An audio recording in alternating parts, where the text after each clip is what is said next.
പിതാവായ ദൈവമേ, ഒരുവൻ പോലും നശിച്ചു പോകാതെ എല്ലാവരും രക്ഷപ്രാപിക്കണമെന്ന് ആഗ്രഹിക്കുന്ന അങ്ങ് പ്രിയപുത്രനെ ഞങ്ങൾക്കായി നൽകിയ അനന്തമായ സ്നേഹത്തിന് ഞങ്ങൾ നന്ദി പറയുന്നു. പണ്ഡിതനെന്നോ പാമരനെന്നോ വ്യത്യാസമില്ലാതെ, പാവപ്പെട്ടവനെന്നോ പണക്കാരനെന്നോ നോക്കാതെ, ആട്ടിടയർക്കും രാജാക്കന്മാർക്കും ഒരുപോലെ അങ്ങയെ സമീപിക്കുവാൻ തക്കവണ്ണം എല്ലാവർക്കും വേണ്ടി അങ്ങ് പുൽക്കൂട്ടിൽ പിറന്നുവല്ലോ.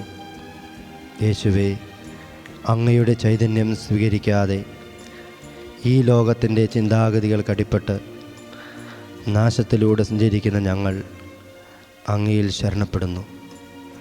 3-ാം സഹസ്രാബ്ദത്തിലേക്ക് പ്രവേശിക്കുന്ന ഞങ്ങളെല്ലാവരും അങ്ങയിൽ മാത്രം ശരണപ്പെട്ട് അങ്ങയുടെ കൃപാവരത്തിൽ വളരുവാൻ അവിടുത്തെ ആത്മാവിനാൽ ഞങ്ങളെ ഉറകൂട്ടണമേ. യേശുവേ നന്ദി, യേശുവേ സ്തുതി, യേശുവേ നന്ദി, യേശുവേ ആരാധന, യേശുവേ നന്ദി, യേശുവേ മഹത്വം. യേശുവേ, ഞങ്ങൾ അങ്ങയിൽ മാത്രം ശരണപ്പെടുന്നു. Hallelujah, hallelujah, hallelujah.